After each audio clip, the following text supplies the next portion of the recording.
Hello, everyone. Good evening. Welcome. Thank you so much for coming this evening. Welcome to one of the last events of the semester and the year, academic year for 2021. This is one of the last talks for the new perspectives on the Civil War era being hosted here at the Virginia Center of Civil War Studies. And we're here to introduce Dr. Tamika Nunley, who is here to speak about her excellent work and her latest book entitled At the Threshold of Liberty, which I will get to in just a second.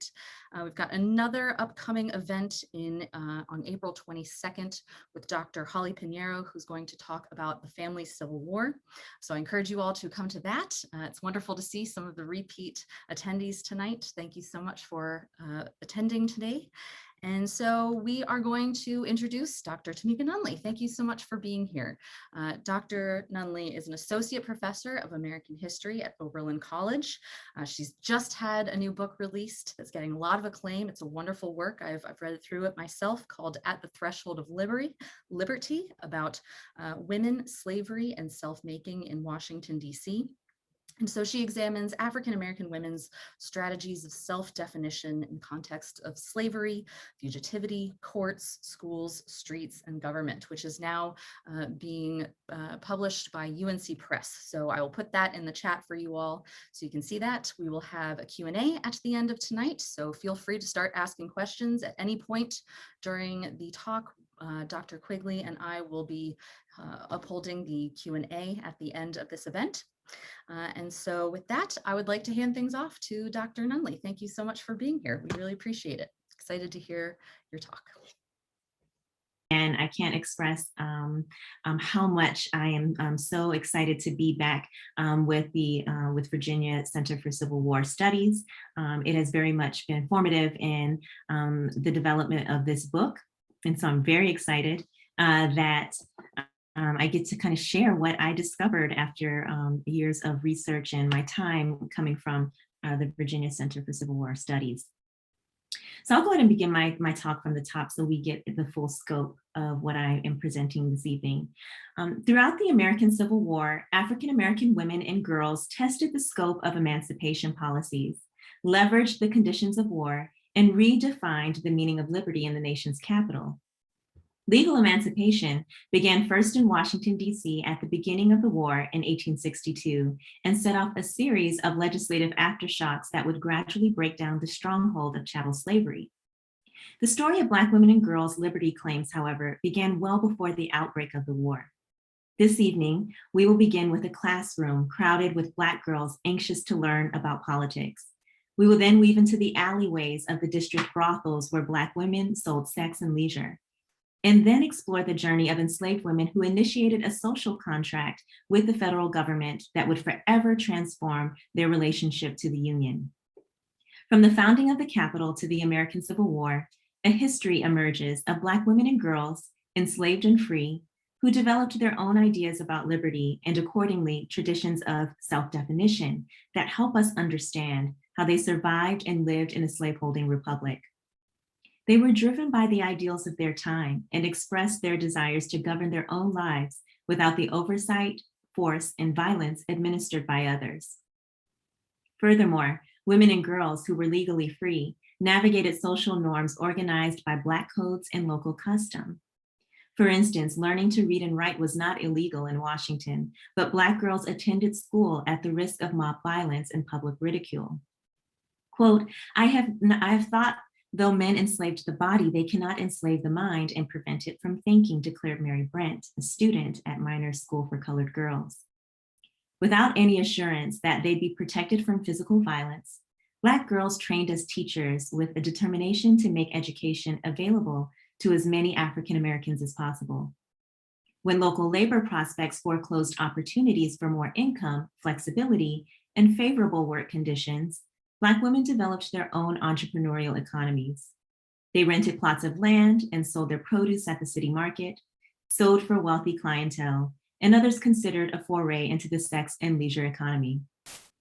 Legal freedom did not always correspond with personal aspirations for liberty. Local codes and norms supported by society organized around race and gender meant that Black women's desires to pursue life on their terms with the ability to exercise certain rights, were constrained by such factors. When Black women became legally free, avenues toward earning a living, gaining an education, or mere survival did not always appear within reach for them. Moreover, the experiences that unfold show that Black women adapted and shifted their lives and the lives of others in the face of unpredictability. Thus, struggles for liberty appeared in various forms and under different conditions in the lives of African American women and girls in Washington, D.C. Throughout the first half of the 19th century, African Americans worked to elevate their reputations in the capital with their own institutions, organizations, businesses, and lineages of prominent families. At the heart of Black Washington were women like Alethea Browning Tanner, who purchased the freedom of several generations of family members, and Elizabeth Keckley, who adorns the cover of the book, who designed couture gowns for Washington's leading ladies while organizing fundraisers for refugees. Other prominent women include Jane Johnson, who made national headlines in her escape from slavery, and Harriet Jacobs, who felt called to the Capitol to help refugees in their transition to freedom.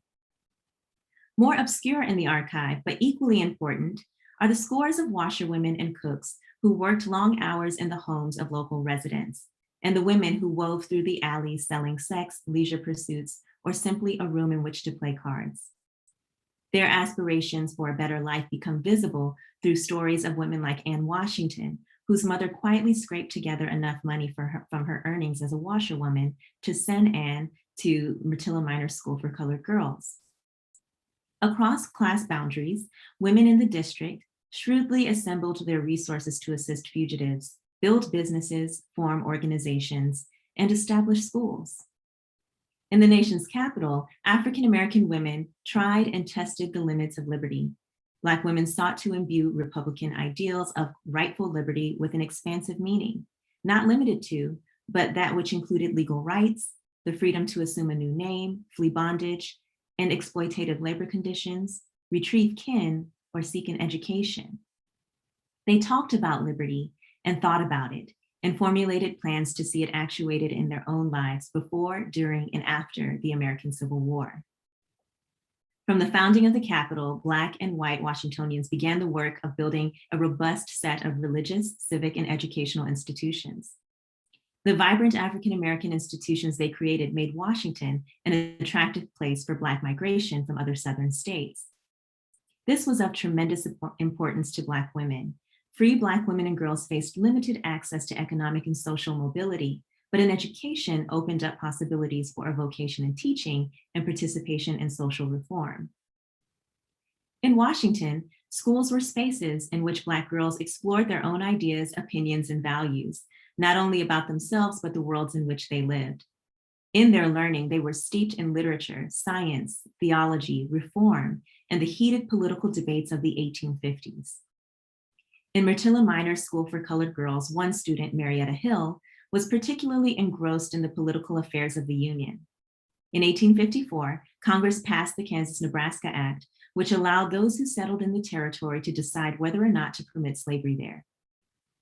Girls like Marietta Hill remained attuned to the latest political debates about slavery, understanding that the fate of the institution shaped the contours of their own experiences in Washington. Hill shared that, quote, "Sometimes a dark cloud seems to overshadow me, and since the Nebraska bill has passed, the cloud appears thicker and darker, and I say, will slavery forever exist?" End quote. Slavery seemed to meet no end as Congress went back and forth with one compromise after the next. As long as slavery existed and African Americans lacked equal rights to citizenship, their lives remained circumscribed by severe legal and social parameters. But her resolve remained steadfast as she declared, quote, "It shall cease. It shall and must be abolished. I think there will be bloodshed before all can be free. And the question is, are we willing to give up our lives for freedom? Will we die for our people? We may say yes," end quote. Marietta's assessment of the political climate was eerily prophetic.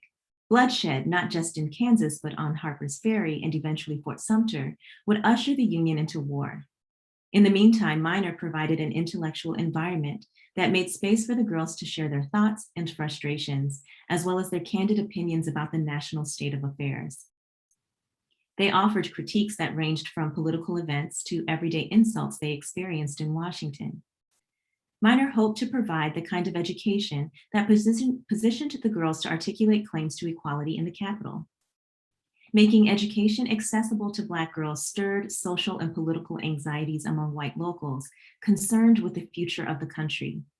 Regarding this school for Black girls, the mayor of Washington, Walter Lennox, pleaded that, quote, "We cannot tolerate an influence in our midst which will not only constantly disturb the repose and prosperity of our own community and of the country, but may even rend asunder the Union itself," end quote. He appealed to the local government to wield their influence to undermine the work of Minor School. Lennox implored that, quote, "Such a protest is the duty of our corporate authorities to make. Its beneficent effect may be to persuade the supporters of this scheme to abandon its further prosecution," end quote. Lennox claimed that Minor and her students left white residents no choice, warning that, quote, "the responsibility will be with those who by their own wanton acts of regression make resistance a necessity and submission an impossibility," end quote. Thus, the mayor of Washington validated the violent responses of white mobs that the girls confronted on a daily basis. Minor's school inspired violent retaliatory responses that involved racist and sexist epithets aimed at the girls. One white pedestrian balked at a group of the students and referred to them as, quote unquote, "impudent hussies," and demanded that the landlady turn out that school or be mobbed, end quote. The use of the term hussies involved sexualized imagery of seductresses and 19th century coquetry as though their very presence invited such insults.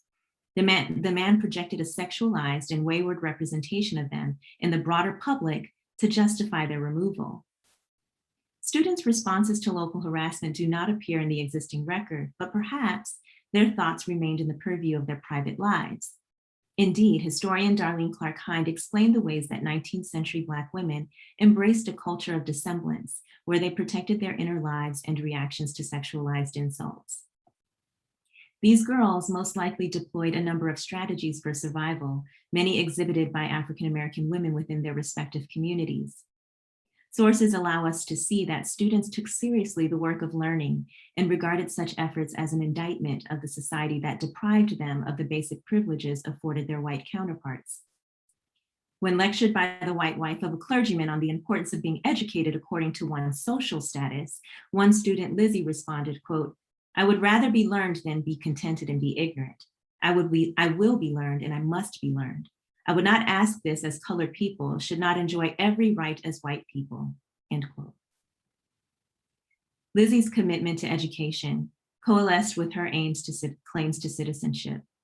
This inextricable connection between learning, enlightenment, and rights underlines the pedagogical project of Minor School. Minor hoped to provide the kind of education that positioned the girls to articulate claims to equality in the capital. In a context where few girls exercised the privilege of attending private school and most Black girls were expected to serve at the pleasure of white families, the educational achievements of Black girls challenged the racial and gender hierarchies of the district. Once they graduated, they made tremendous sacrifices to form their own classrooms. In 1857, Anne E. Washington, a graduate of Minor School, opened a school nearby. Sources described Washington as a woman of refinement with an excellent aptitude for teaching. She gained notoriety for the way she operated her school, quote, "with a system and superior judgment, giving universal satisfaction, the number of her pupils being only limited by the size of her room," end quote. The room, located in her mother's home, speaks to the resourcefulness of Black women teachers who did not have access to the philanthropic connections that Minor employed. Washington's mother was a washerwoman who made limited income in a labor economy that relegated Black women to the bottom of the wage earning spectrum. Sources offer that, quote, "her mother, a widow woman, is a laundress, and by her own labor has given her children good advantages, though she had no such advantages herself," end quote. The growth of the free African American population meant that Black women and girls increasingly contended with the limitations of liberty in the nation's capital. Indeed, they navigated social and economic challenges in different ways. Minor's girls were afforded opportunities to attend school, while some girls and women earned a living in the local entrepreneurial, sex, and leisure economies. Constrained and limited by economic opportunities, Black women and girls labored in enterprising and industrious ways, particularly at the outbreak of war. During the Civil War, prostitution positioned Black women and girls to begin to pay for basic living expenses in a city overcrowded with soldiers and refugees. The degree to which Black girls made the choice to enter into sex commerce was largely shaped by factors involving gender and racial inequality that limited their job prospects. Thus, sex work appears as either a short-term strategy or a long-term approach to economic mobility. African American girls appeared in the news as the prey of older Black and white women working in sex and leisure. One such case involved a 16-year-old girl from Elmira, New York, who eloped with a soldier.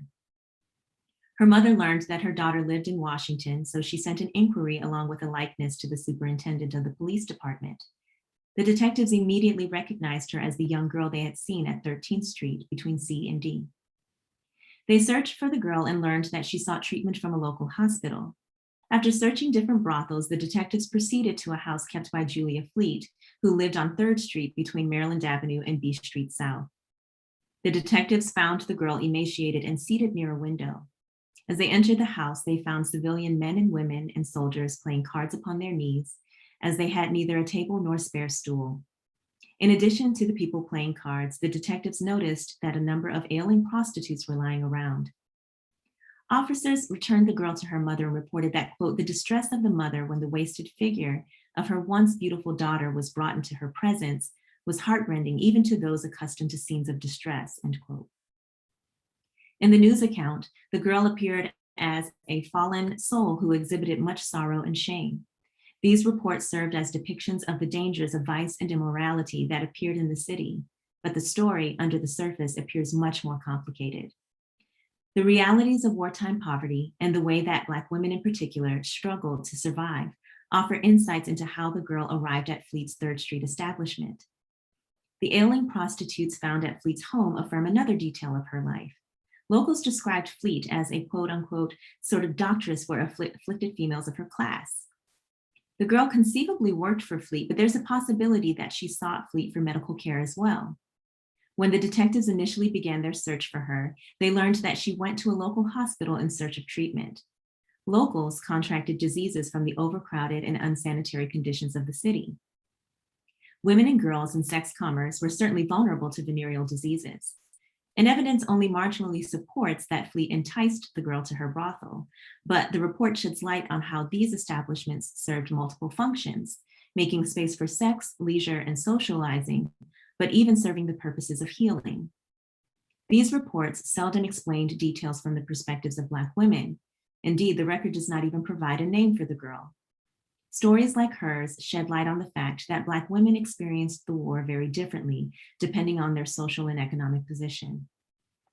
At the beginning of the war, the Provost Marshal recorded 450 registered bawdy houses, and the Evening Star reported 5,000 prostitutes working in Washington City alone, not including the 2,500 women in Georgetown and Alexandria who worked in the wartime sex economy. A register kept by officials featured 12 quote unquote colored bawdy houses with addresses that were difficult to decipher because of their location among hidden alley communities. Residential blocks in 19th century Washington typically included streets within the block that formed a T or H shape. More noticeable structures face outwards towards the street, but behind the houses and buildings, inhabitants, particularly those associated with the quote unquote lower classes, lived and congregated in the smaller configurations of the alleys. The alley streets typically measured 30 feet wide, and structures stood within much closer proximity to adjacent buildings. While solicitation occurred near Union military camps and along main thoroughfares with high foot traffic, the quarters in which sex and leisure took place existed beyond the prominent avenues and into the alleys where makeshift structures occupied by Black inhabitants remained out of sight. For instance, Mrs. Seal and Mrs. Brown, along with Theodosia Herbert, Rebecca Gaunt, and Sarah Wallace, and Josephine Webster, appeared in the register with establishments located in the alleys. The record listed the number of inmates according to a hierarchy of race and status, with 1 being the best and low being the worst. Ranked pretty far down the list of establishments, the register shows 2 houses located in the rear of each street. The rear typically indicated the structures that existed closer to the alleys. Although these two houses ranked lower on the scale, a place located in alleys didn't always equate to lower status. Tin Cup Alley housed many Black and white body houses, including those operated by Theodosia Herbert, Rebecca Gaunt, and Sarah Wallace, who ranked in the first and second tiers. Tin Cup Alley served as a popular site of interracial sex and leisure enterprises that appealed to a broader range of clientele. Seal and Brown, on the other hand, managed their operation in Marble Alley, an enterprise regarded as a particularly low body house. A notorious site for prostitution, Marble Alley was nestled between Pennsylvania and Missouri avenues within the crime-ridden district popularly known as Murder Bay. Similarly, Josephine Webster owned a place that employed 12 prostitutes in Fighting Alley, also known for crime. Webster most likely managed tight quarters that attracted a number of clients. This classification system may also serve as an indicator of the quote-unquote class standing of patrons, but as the locations and rankings of Black women's establishments show, facilities, amenities, and the degree to which clients entered spaces that made them vulnerable to crime determined how clients and officials categorized Black-owned sites of sex and leisure. The Marshal's attempts to document the list of body houses reveal the degree to which officials regarded the growth of the sex economy as an unwieldy enterprise to be controlled and surveyed. Even as the number of prostitutes in body houses increased, the establishments appeared more discreet with the conditions of overcrowding and the use of alley dwellings for such purposes. As soldiers and civilians moved in and out of the purview of city streets, officials struggled to keep track of every rendezvous of soldiers and Black prostitutes. The tension in Black women's work in criminalized and sexualized enterprises remains in the degree of autonomy afforded in working with relative flexibility and the subsequent sexual commodification, vulnerability to violence, and exploitation that came with it. As free Black women discovered entrepreneurial ways to take advantage of the wartime economy, the social and political transformations of the war led to the demise of slavery in Washington. The outbreak of war and the mobilization of the military not only transformed the dynamics of the local labor economy, but the Union's commitment to emancipation. On April 16, 1862, Abraham Lincoln signed a bill that abolished slavery and compensated slaveholders in Washington. In December of that same year, Emmeline Wedge filed petitions on behalf of herself, her two children, and her sister, Alice Thomas, who were all enslaved on the property belonging to Alexander McCormick. McCormick refused to take advantage of the compensation provision of the new Emancipation Law, and Emmeline saw an opportunity. He reluctantly appeared before the clerk of the court after receipt of a summons. According to court records, McCormick, quote, denied the constitutionality of the Emancipation Act and said that he would bide his time until it was declared unconstitutional, end quote. Besides, he was a citizen with rights to property, and why would anyone take seriously claims made by an enslaved woman? Well, the Supplemental Act passed in the summer of 1862 permitted enslaved women in the District of Columbia to testify against white men and women for the first time. As an enslaved woman, Wedge challenged both the legal validity of her enslavement and for the first time forced McCormick to contend with her testimony against him. The facts of Emmeline Wedge's case reveal the unique geographic position of Washington, D.C. and the neighboring Chesapeake counties as a distinctive geopolitical battleground over liberty during the Civil War. Evidence showed that McCormick's farm was located along the border dividing the district from Maryland, and that just one day after the Emancipation Act became law, he instructed the slaves to reside on the Maryland side of his property. According to the records of the Board of Commissioners, he built a small tenement for them on the Maryland side, while his main living quarters remained in the district, along with the cow pen and other buildings included on the homestead. While McCormick generally prohibited enslaved people from traveling to the district side of the property, it was proven that Alice was required to drive cattle from the pasture to the cow pen, which was located on the district side. Unidentified witnesses also testified that they had seen the women and children in McCormick's Washington home daily, and that for approximately 7 or 8 weeks, Emmeline and her family had resided in the district. The Board of Commissioners ultimately acknowledged Emmeline's right to claim freedom under the Emancipation Act of 1862. Ideas about liberty and bondage were tied to place, and Washington was changing. Women like Wedge assumed a new role, not completely carved out for them, but with anticipation and even hope for what could be. Throughout the course of wartime emancipation, refugee women and freed women navigated the power dynamics that made liberty possible in order to secure it for themselves and their kin. Former bondwomen employed their knowledge of the geographic and political significance of Washington as they approached officials of the government to make claims to liberty. These experiences were distinctive in how they transformed their own futures, as well as the significance of the nation's capital as a site of liberty. Throughout the course of the war, Black women litigated, petitioned, and organized in the Capitol. The legal and extra-legal steps they took to realize liberty set in motion an array of claims to their lives and their labors. Refugee women who arrived in the Capitol during the Civil War did so at their own risk, confronting a system in which their legal status was deeply ambiguous.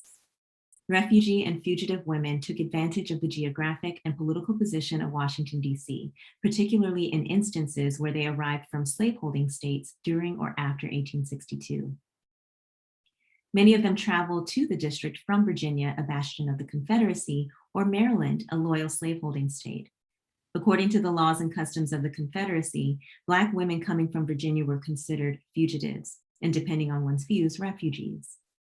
With Virginia in rebellion, officials might be less sympathetic to Virginia slaveholders, but an enslaved woman could never be sure. The intra-regional ties were strong, and locals with Southern sympathies likely undermined Black women's liberty claims if given the opportunity. Concerned with appeasing loyalists in Maryland, the federal government legally protected the interests of slaveholders in the state by upholding the Fugitive Slave Law of 1850. Depending on whether the laws of the Confederacy or the Union applied, Black women traveling from slaveholding states could be considered enslaved, even as wartime emancipation took its course. Thus, Black women remained in a state of legal limbo as they navigated wartime policy created in the interests of states loyal to the Union and against the interests of the Confederacy. In many instances, slaveholders hoped to entice parents to remain on farms by withholding children. As a result, Black women sometimes took matters into their own hands in order to retrieve their children from the grips of planter exploitation and create a life where their families could enjoy the fruits of their own labors. Jane Camper, a former bondwoman who belonged to William Townsend of Talbot County, Maryland, reportedly told Mr. Townsend, quote, "Of my having become free and desired my master to give my children and my bedclothes, and he told me that I was free, but that my children should be bound to him," end quote. She testified further that, quote, "He locked my children up so that I could not find them. I afterwards got my children by stealth and brought them to Baltimore," end quote. Camper, like many other freed women, risked their lives to save their children by stealth from unconsented apprenticeship. She concluded her statement saying, quote, "My master pursued me to the boat to get possession of my children, but I hid them on the boat," end quote. As Camper's story reveals, the Union government made the freedom of Black women and children lawful, but not always tangible.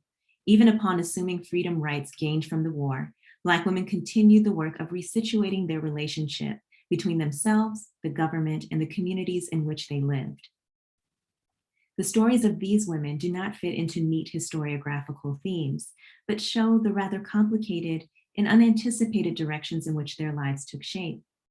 The experiences of Black women offer insights into the ways our assumptions prevent us from fully understanding the scope of liberty's reach and deficiencies. We risk forgetting that these women thought about this idea repeatedly, even as they imagined, washed, cried, ironed, hummed, cooked, laughed, nursed, and suffered. For centuries, a liberation struggle spanning generations and reaching back before the country's founding shaped the Black American experience. The contagious yearning for liberty that shaped the hopes of millions did not simply appear because a government or society allowed it to. The tensions created by those deprived of it play an equally important role to manifestations of liberty in the nation. I started this book with the hopes of writing about Black women in the Civil War. I looked at Freedmen's Bureau records, mined criminal and police records to locate extra-legal activity, and I kept reaching back further. Ultimately, the stories of these women helped me understand that the wartime moment was an important development along a broader continuum of liberty struggles. This history of Black women tells a story about the obstacles that come with the ways that slavery, race, and gender posed barriers to liberty and the manner in which Black women and girls in Washington responded. Throughout the course of the war, Black women forged a dynamic relationship between themselves and the government as they combated both white resistance and violence and searched for family, housing, and jobs. Liberty remained a work in progress. Thank you.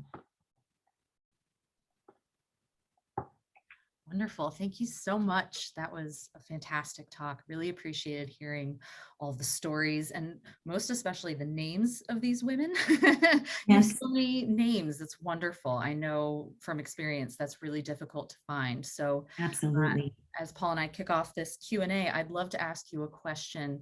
You Yes, mentioned some please. of your source bases that you look through, and I know a lot of our attendees are very interested in genealogical research, historical Mhm. research.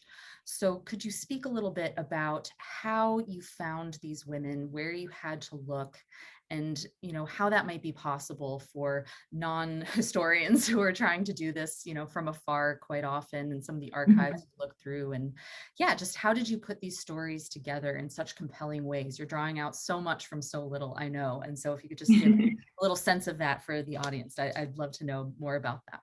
Absolutely. So this project first began with the last chapter and with this broader question that some Civil War historians really devote their life's work to, right? This question of who freed the slaves, right? And there's so many different ways that you can think about this question. And so there's been really fantastic work that looks at radical Republicans, looks at, right, maybe the bold decisions of the Lincoln presidency, or looks at the soldiers on the ground who are kind of initiating this relationship. And so I fall in the camp of historians who were really interested in how enslaved people initiated freedom on their own and really kind of responded to the legislative transformations that were happening in DC. And so I started off with the Freedmen's Bureau records and the Board of Commissioner records that was in charge of deciding appeals for freedom under the Emancipation Act of 1862. But what became clear to me was that the emancipation moment was a moment along a broader continuum, as I've expressed in the talk, of liberation struggles. And so I started researching more deeply into sort of the early 19th century, and the book kept stretching back and back to the actual founding of the Capitol. And I think that in itself can tell you a lot. But those sources were actually very difficult to find in some ways because I was looking for them in these strange places, right? I was looking for them in places that didn't necessarily look fully developed yet, like they do in the mid 19th century. And so some of the sources I ended up using were hidden in plain sight. And those sources might include Dolly Madison's papers, right? Or Margaret Bayard Smith's memoir of Washington, D.C., and letters to other elite leading ladies of Washington, D.C. And so some of those sources that have been used in other contexts, I was able to locate little girls and women who were working for those households. For the second chapter on fugitivity, I relied heavily on William Still's Vigilance records for the work he was doing with underground networks of resistance to help enslaved women escape the district and escape the South. And then I also mined the records at the Library of Congress and the National Archives, had really wonderful stuff on Matilda Minor School. And Matilda Minor School had been discussed in literature that was focused on 19th century education, but we had not seen a lot of contextualization of what the little girls were saying. And so I wanted to kind of really center their voices and think about this idea of Black girlhood and what the possibilities of Black girlhood could look like. And then the court records are really important to this story. And the court records allow me to explore how the court can function as a site of liberty, and then it could also function as a site of bondage and surveillance. And so there is no kind of one posture towards the court. And so looking at Black women along sort of a broader spectrum of legal identities helped me to kind of see the liminality at work and see the complications that are at work with how they relate to law, municipalities, right, government entities, and so forth. And then I looked at police precinct records. to locate where the prostitutes were. And so, the prostitutes were getting arrested for selling liquor and goods to soldiers, right? They were seen as being very disruptive to sort of the broader aims of the war. But what was important for me to show is that they were there and they were making really important efforts to survive. And so it's a very broad source base, and it feels like it felt like a treasure hunt. Whereas right now I'm working on a book where the sources are intuitive. I know where to find them, but this first book, right, it was really like, oh, I need to go try to find and see if this exists, right? And so piecing together different kinds of sources to be able to tell a full story as much as I could. It's such a wide-ranging book. That's one of the things I really admire about it, and you've described that in your comments just now really well. You mentioned Black girlhood and the schooling of Black girls, and we have a question about that. And first of all, several people are chiming in with their thanks for your excellent talk, and I want to add. Oh, thank you for staying. Yeah, I appreciate that too. So the question about schooling is, did you find other sites of education for Black girls outside the classroom? And then kind of a follow-on to that, were there counter forms of learning, especially when they encountered violence, that kind of gave them ways to resist violence against them? Absolutely. So what's fascinating about DC is that it is not illegal to teach Black people to read and write, whether you are enslaved or free. And so what it does is it kind of gives us this illusion that this learning can happen very freely and openly. But what I discovered was that that's not the case, right? That these girls, their lives were very much threatened by a public that found their activities to be very hostile. And so even though Minor made it a point to sort of publicize the success and the achievements of these schools, many of the schools that were created by African Americans themselves were oftentimes, right, these very kind of closed off sessions in the homes, right, of African American residents in the district, in church basements, right, in places where they knew that they could be discreet, and really focus on creating a safe environment for learning. And so I think that's a really important point, right, to think about the vulnerability that Black girls face sort of more broadly, whether they are free or not, I think is really key, right? Because we tend to kind of silo the experiences of Black women and girls by their legal status. But actually, right, they're walking down the street, right? They're walking down I Street. They're, interacting with mobs of people who know that they're walking home from school, right? And so what does it mean? And so in some ways that offers a kind of informal education, a kind of socialization of what life is going to look like if you embrace this journey of uplift, right, and becoming teachers yourselves, right? This becomes an important kind of education. The other kind of education that I think is important to capture is the education that comes with being enslaved. So what does it mean to be socialized in the context of your labor, in the condition of bondage? And these little girls learn early on, right, what behavior is acceptable and not acceptable. They learn strategies of resistance from elders, from members of their community, from kin, but they also know which buttons not to push, right? And so this is the kind of socialization that you would never want a 5-year-old to have to learn, right? But that is their reality. And you see that evident both in the context of slavery, but also fugitivity, refugee, and free. Great, thank you. Yeah.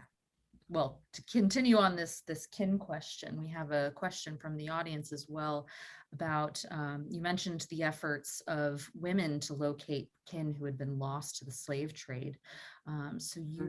There was a question about some of the efforts these women took. What were some of the specific strategies of trying to locate family members? How would you even go about that? How could you accomplish that as a Black woman at this moment in time when things are so liminal and fluid?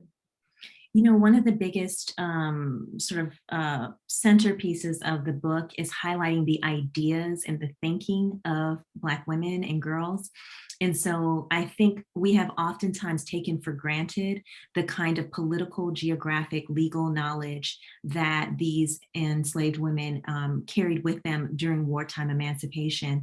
And so what I like to capture, right, is the fact that they understand this legislation is taking into effect. How they know this, right, has everything to do with those networks of knowledge that are on the ground, right? That word of mouth being spread across the city, right? The urbanity of the nation's capital makes itself amenable to this kind of communication. But what's also happening, right, is that they're very much also aware of Freedmen's Bureau agents, right, and commissioners.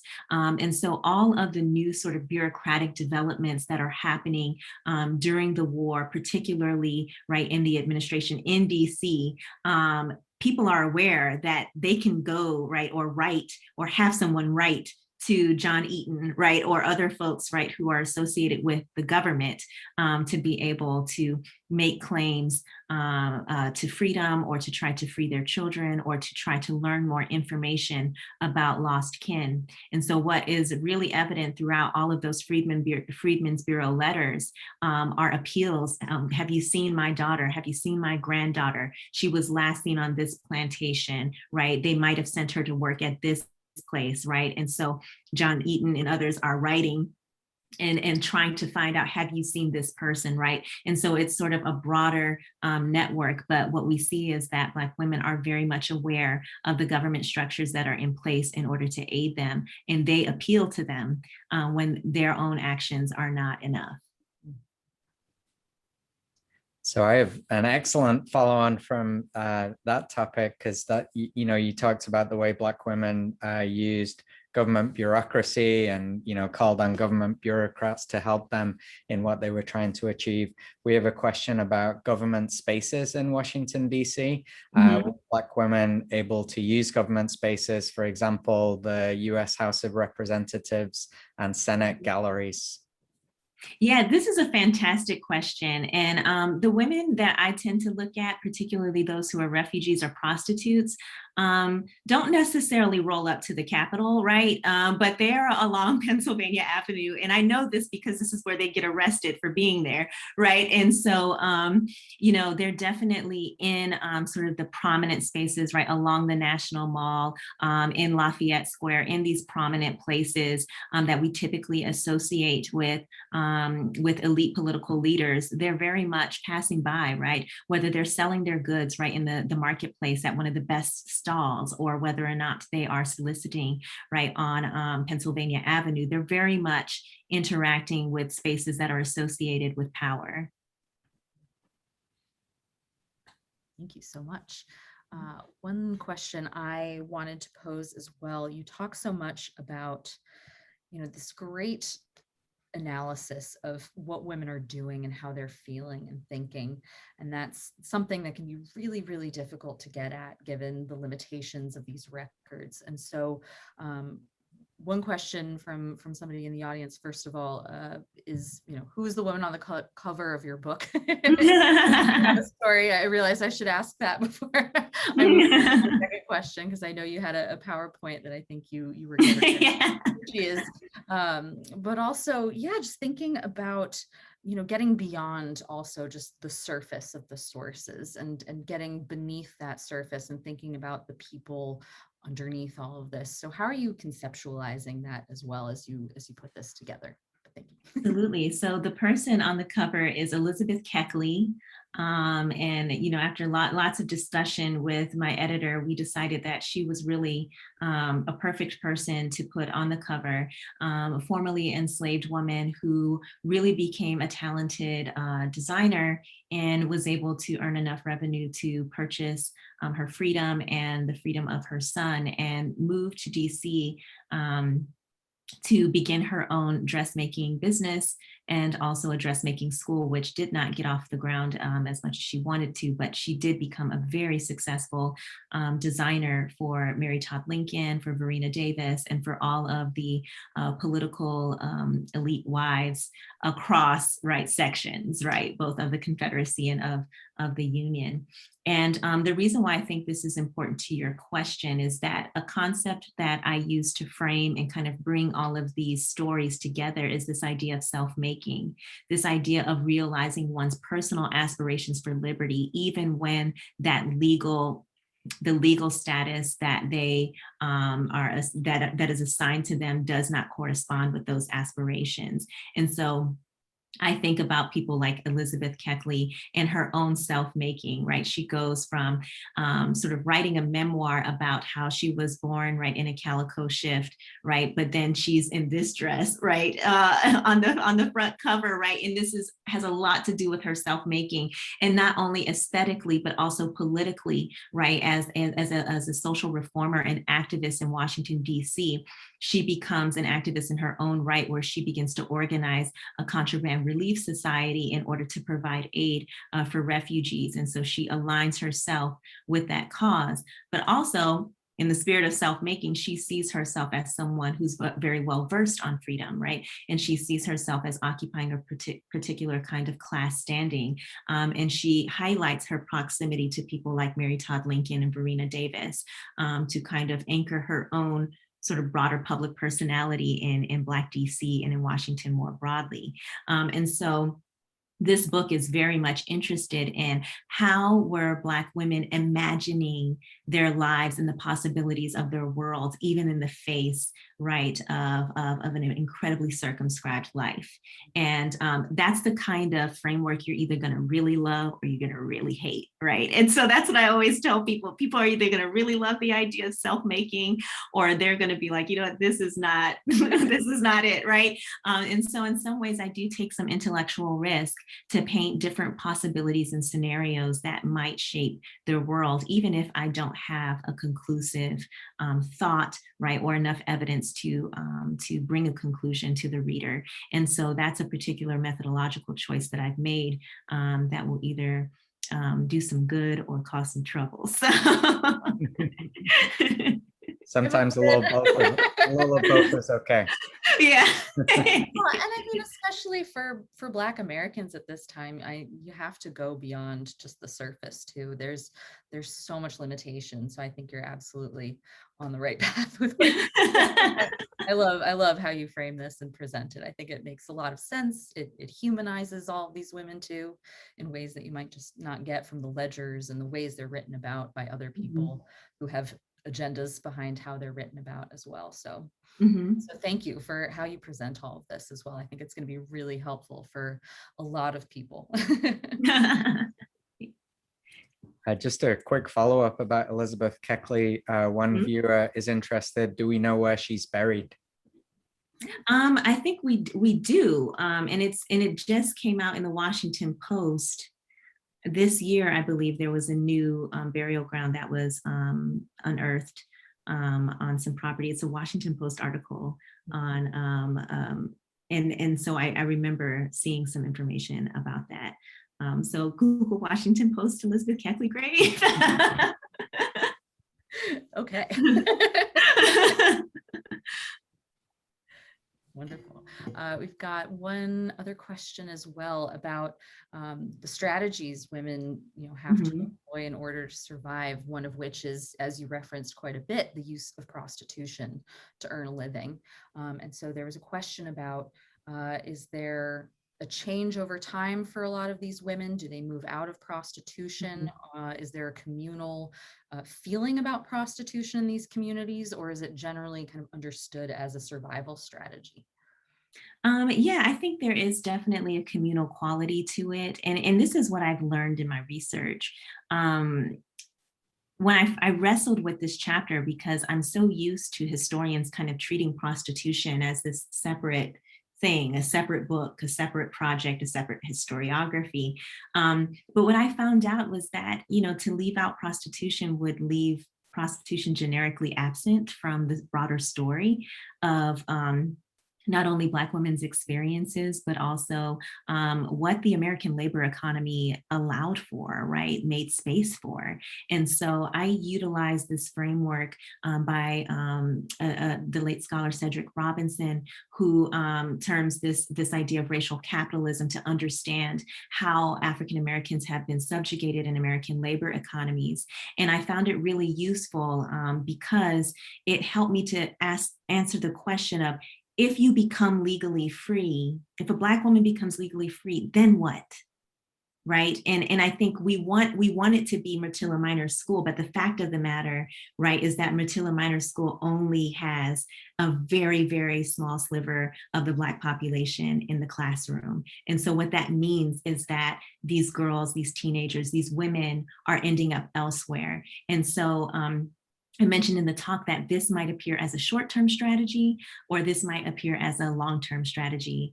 Also, the ways in which quote unquote brothels are criminalized, I find very fascinating. I was having this conversation with someone else that what we think is like kind of, just straight up prostitution is not always the way that Black people utilize space.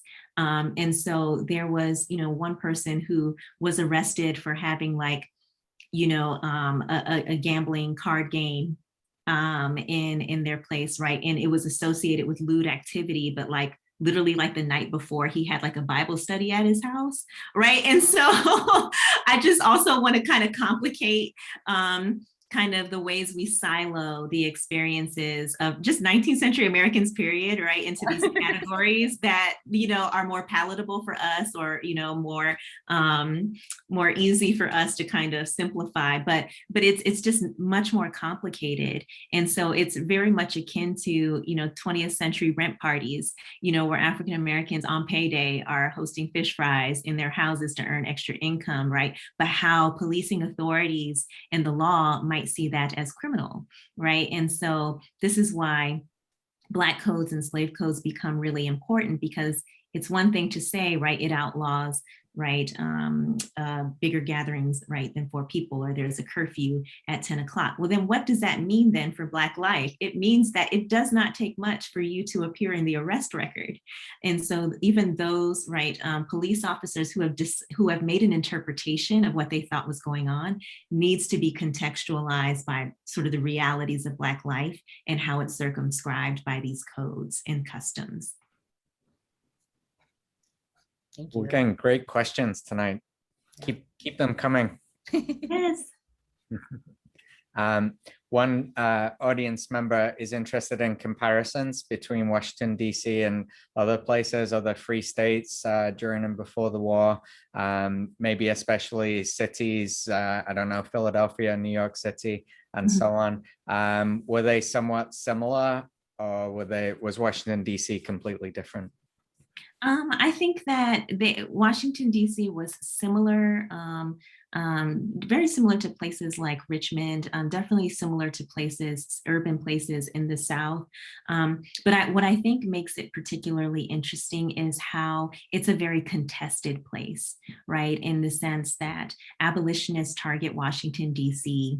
with abolitionist anti-slavery activism, right? And then, pro-slavery supporters also target DC, right? And so it immediately, from the beginning, is a controversial place, right? It's a place in which George Washington intentionally advocates for it to be along the Potomac, right? Because the idea of it being in a northern city where there's going to be gradual abolition is unsettling to him, right? And he knows, right, that sort of regional Southern constituencies are not going to be comfortable with the nation's capital being in the North, right? And so even its geographic location kind of makes it very unique. But what it also does is it makes it an ideal place for Black activism and resistance.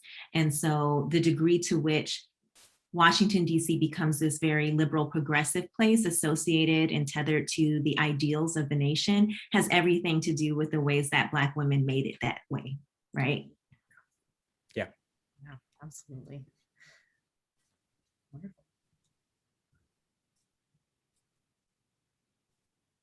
All right, I think we're we're running a little low on questions, but this has been wonderful. And if anybody wants to jump in with a few more questions, I see another one coming in. Sorry. Awesome. Yeah, no.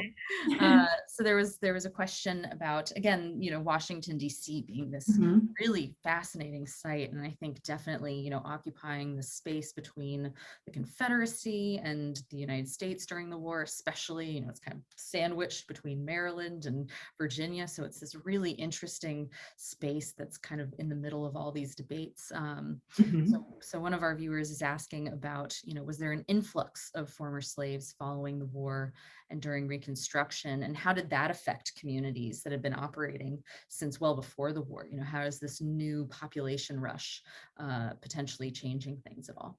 Absolutely. There was definitely an influx. And a lot of it had to do with um, broader perceptions among African Americans about the new role of the government and something about physically being in close proximity to the government, right? Sort of really illuminated the sort of the promise, the hope of what freedom, what liberty could look like in this sort of post-emancipation moment.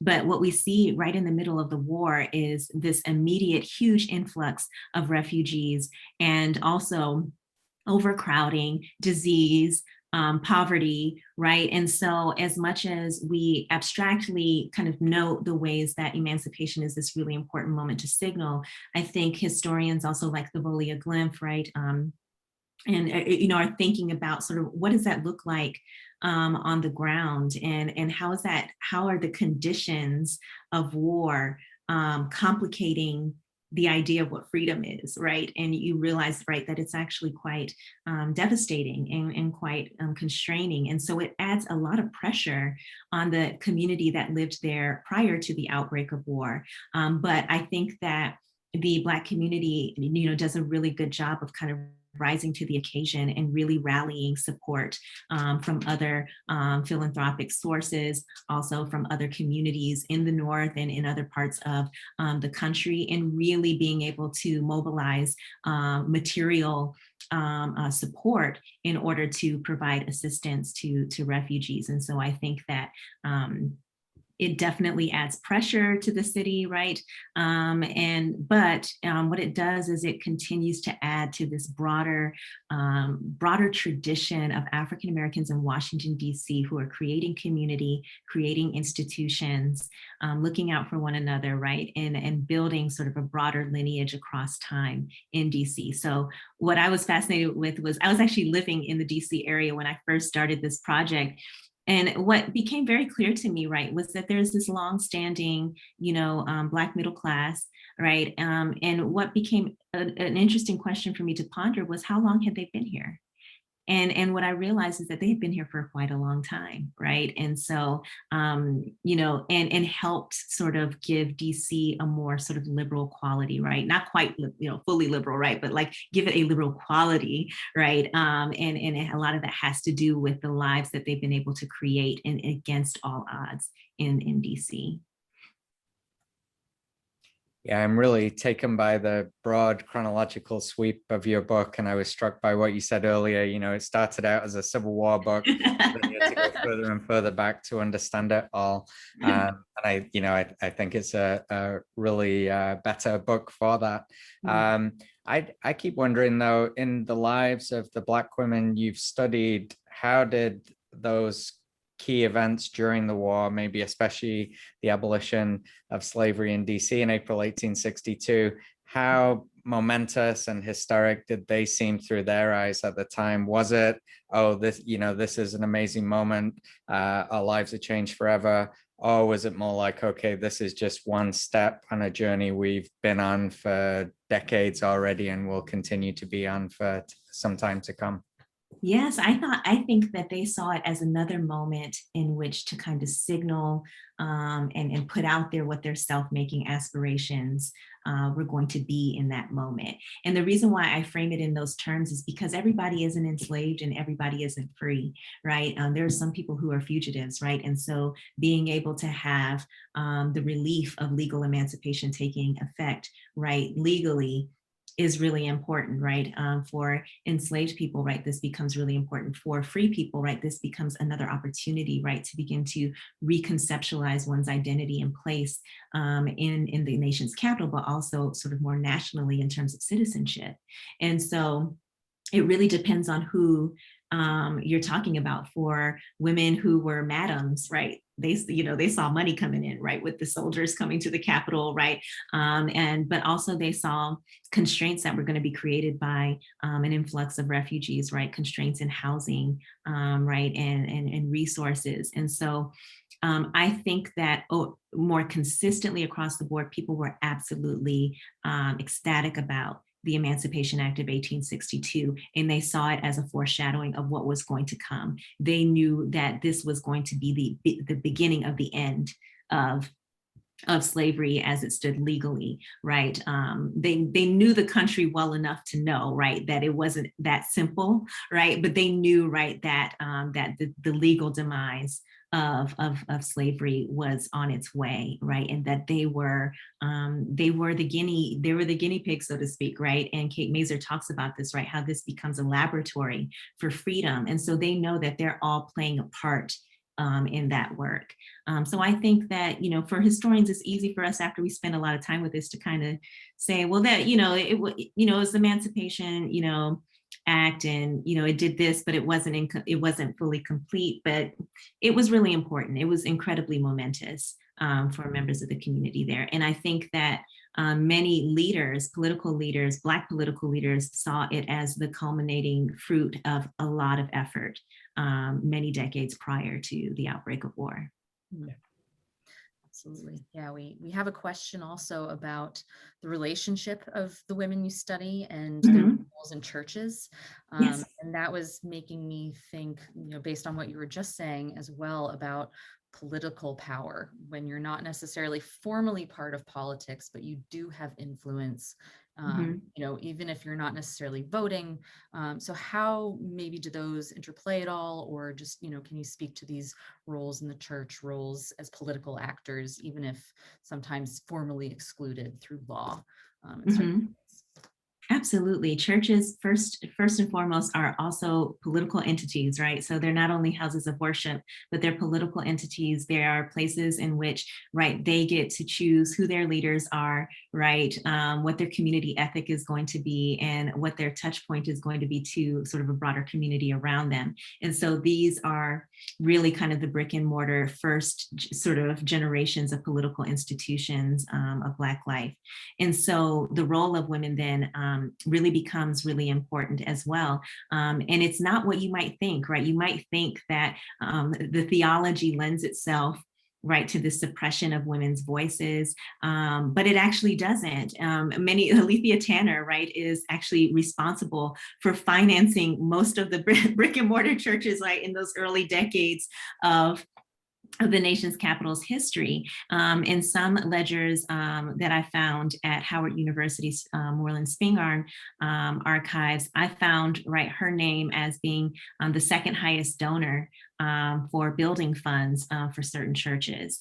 And she also was a class leader, right? So she was also, right, one of the spiritual leaders of those churches. And there were also other women who became spiritual leaders and exhorters in those churches. And so when you actually look at the church roles and you look at even the finances of the church, that's when you get a real picture, right, of who's in charge. And you find that it's oftentimes these really entrepreneurial, enterprising Black women who have been selling their goods at the market, or from their gardens, that they've been able to really provide a strong financial foundation for these institutions. And she also helped secure the freedom of multiple family members, right? And so in the book, you get a sense that Black women are definitely spiritual leaders.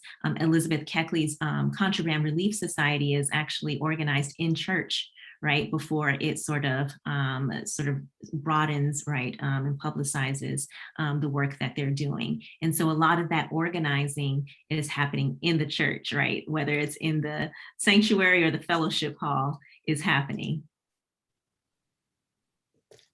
We have a really interesting connection. Dawn Young says their great aunt helped run the minor school in its earliest days. Her name is Yay. Emily Edmondson. So, Stop it. And Emily Edmondson was on the Pearl. That's incredible. I knew this was going to happen at some point. Fantastic. And Emily also did a stint at Oberlin. so what a great connection to your book. That's a and to fabulous your connection career as well. Wow. We you need to be in touch. yes, I would agree. We also have a question asking whether many Black women played a major role in the women's rights and suffragist movements in Washington, D.C.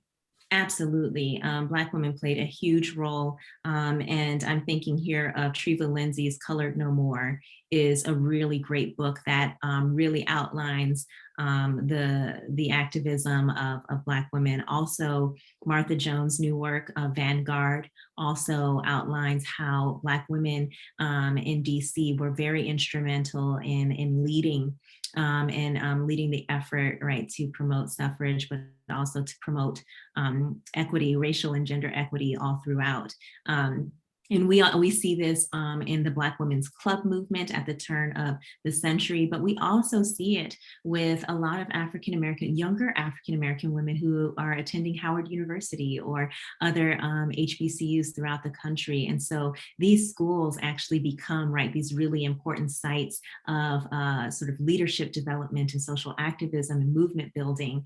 And so these women are not only sort of thinking about women's rights in sort of suffragist terms, but they're also thinking about the intersectionality that comes with being an African-American woman, being subject to, right, racial discrimination, but also sexism and patriarchy. And so they are definitely very much involved in the movement. Yeah, the schools as a site of this study, I think, is just so interesting and makes so much sense. It sounds so much great stuff. I'm in awe of everything you found because, you know, I'm looking at census data all the time. This is wonderful. And yeah, we have somebody who's mentioning that they've done some research on Elizabeth Keckley and her her son, George Kirkland, who joined the Union Army. Yes. He died at the battle. He died at battle. And so, you know, part of potentially a grave site for unknown soldiers. So is there anything to be done about commemorating people who've kind of maybe been lost to time in these ways where, you know, the markers aren't present, these sites have been paved over, you know, DC looks utterly different from how it did in the Civil War. So how can people reclaim these memories and these sites in particular ways, you know, through your book, obviously, and what are your thoughts on these kinds of instances and stories that we keep encountering? You know, I think it first comes with really learning and studying, right? And so just, you know, as this audience member is researching and delving a little bit deeper, that's where it begins, right? And then you find that other folks are doing very similar work, and that, you know, especially DC, I think, is amenable to this kind of work of kind of collective, right? Memorializing of figures that may have gotten lost in some way or form. And the reason why I say that is because, as we've just noticed on this session, right, there are people who can reach back, right, genealogically to ancestors that are in the book, and be able to make that connection. And I think that, you know, the work that genealogists do in particular is so powerful and so deeply connected to our ability to be able to do the kind of memorializing that connects with how we understand community today, right? And so they are so instrumental in shaping our approach to memory. And so I think getting linked into those communities, and then also really understanding that DC is really amenable to this kind of stuff. So.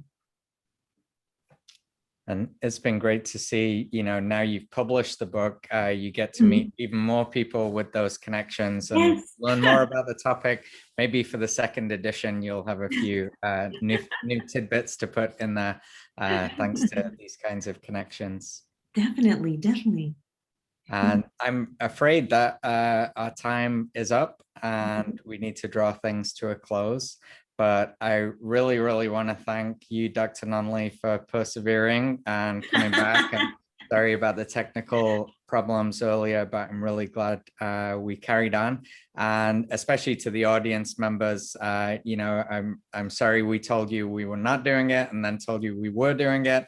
And I'm so glad that you all came back and got to listen to the talk. And of course, for anybody who came late or for those people who didn't make it back, the event is being recorded and we will be posting it on the YouTube channel of the Virginia Center for Civil War Studies. You can search easily on YouTube for that. It will go up sometime next week. And then after that, hopefully will be rebroadcast on C-SPAN and available on their website too. So again, if you made it back late, you will have the opportunity to see the whole thing in the future. So thanks very much to everyone. Thanks to Dr. Newhall for hosting the event and the audience, and Dr. Nunley. I really enjoyed the conversation. Thank you. Thank you for having me.